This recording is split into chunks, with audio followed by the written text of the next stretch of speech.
Penguin Random House presents Amma Take Me to Shirdi by Bhakti Mathur. Read by Priyanka Bhandari.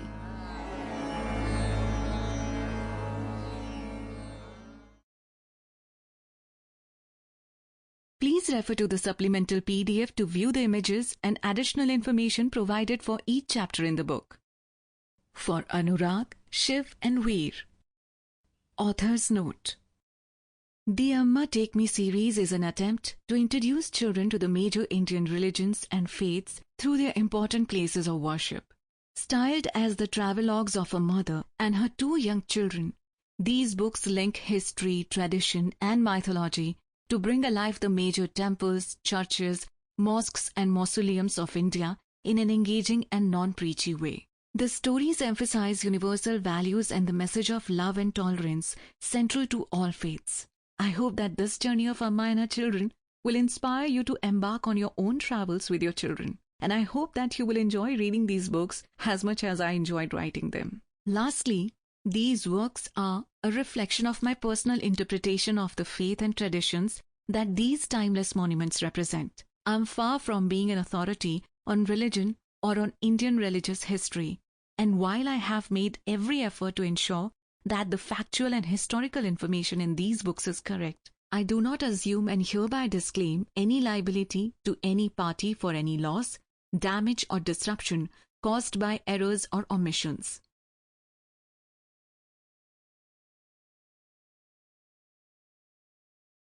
How many runs do we need to win? Asked Veer, leaning forward. 20 or 15 balls, answered Shiv, biting his nails. Come on, India! Cried out Veer, his fists clenched tightly in his nervousness. That's a 4! Dhoni is at a 4! Screamed Shiv, and both the boys jumped in their seats in excitement. Cricket, cricket, cricket, muttered Amma under her breath. The three were travelling in a car with the two boys huddled over an iPad, while Amma looked out of the window. They were on their way to the small town of Shirdi, a few hours' drive from Mumbai, to visit the shrine of Sai Baba, one of the most revered and loved saints of India.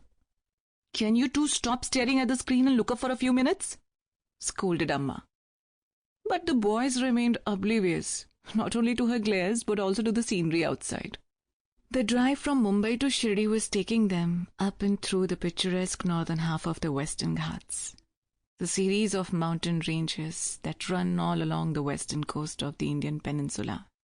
Lush rolling hills spread out in front and all around them like a huge cloak, covered with patches of green, yellow and brown. From a few carved rocky outcrops in the distance, waterfalls hung like silvery threads reaching down to the valleys below. The countryside was dotted with small villages and settlements, and herds of cows and sheep grazed lazily along the fields next to the highway. After further needling, Shiv deigned to reply.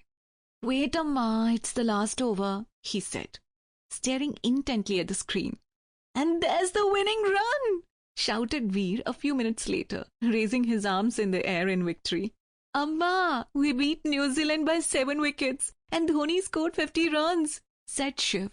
The Lord be praised, said Amma, rolling her eyes.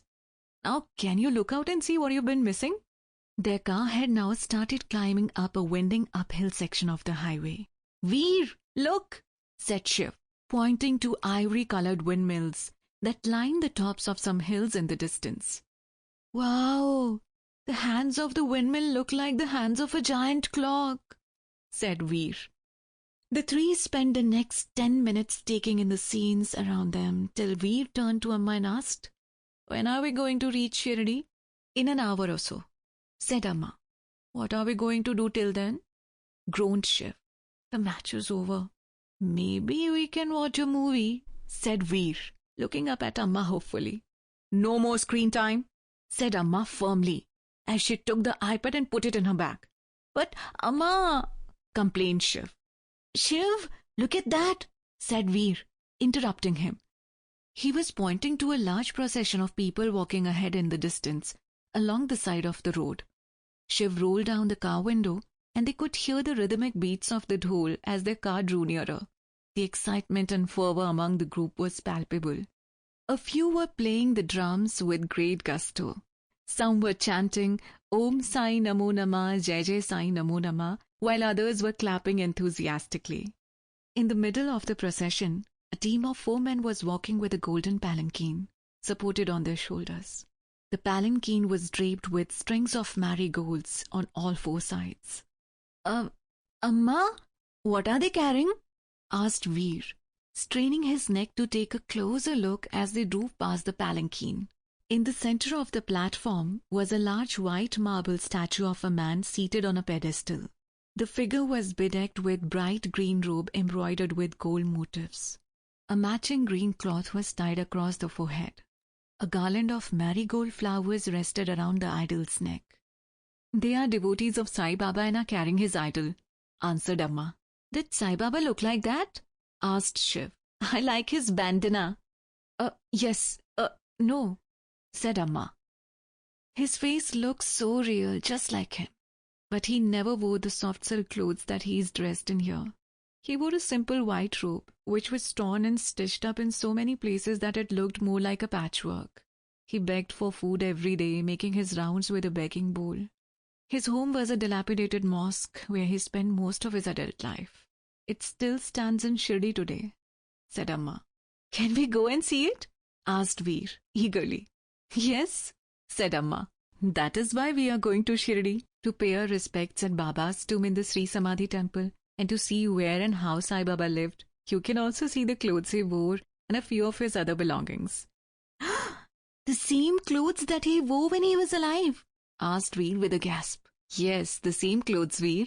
They are kept in a small museum for people to look at, said Amma. Baba is buried in a temple?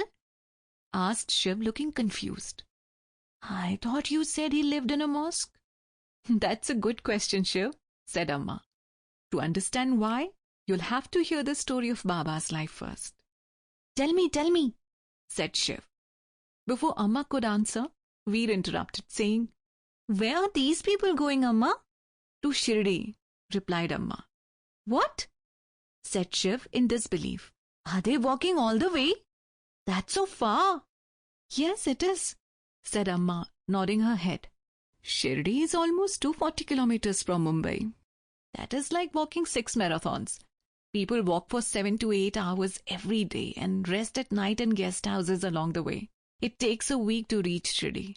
Not only that, people walk to Shirdi from all parts of India, and it often takes much longer than a week. Wow, said Shiv, flabbergasted. Amma, look, so many people are walking barefoot, exclaimed Veer. Yes, Veer, Sai Baba used to walk barefoot. He seldom wore shoes. It is very difficult to walk all the way, and walking barefoot even more so. People get blisters on their feet, in addition to muscle aches and cramps. But they still soldier on, said Amma. Like the people we saw in Tirupati, who were climbing the stairs on their hands and knees, said Veer. That's right, Veer. They were going to see Venkateshwara, said Amma, ruffling his hair. Why are they walking all the way, Amma? Asked Shiv. Why don't they just drive? Well, they can, but they choose to walk the entire distance. They love Baba, and it is their way of showing their devotion for him. People believe that Baba will take care of them and make their wishes come true. They surrender all their worries and their problems to him, and it makes them stronger. Devotion and belief are very powerful. I don't understand, said Shiv. Let me ask you a question, said Amma. When you go on the field to play a cricket match, do you feel nervous? Yes, a bit. I always get butterflies in my tummy, said Shiv. What if you said a little prayer to the universe, saying I turn over all my worries to you, and if that allowed you to focus on the game and not get anxious, wouldn't that be great? Shiv was quiet, listening intently. That's what it's like when you surrender to a power higher than you. It takes away all your stress and gives you the strength and energy to focus on your work, said Amma. Let me tell you about Sai Baba, Amma continued. To start with, Sai Baba was not his real name. Really? Asked Shiv, looking puzzled. What was his name then? No one knows his birth name, said Amma. Baba never revealed much to anyone about his past. Sample complete. Ready to continue?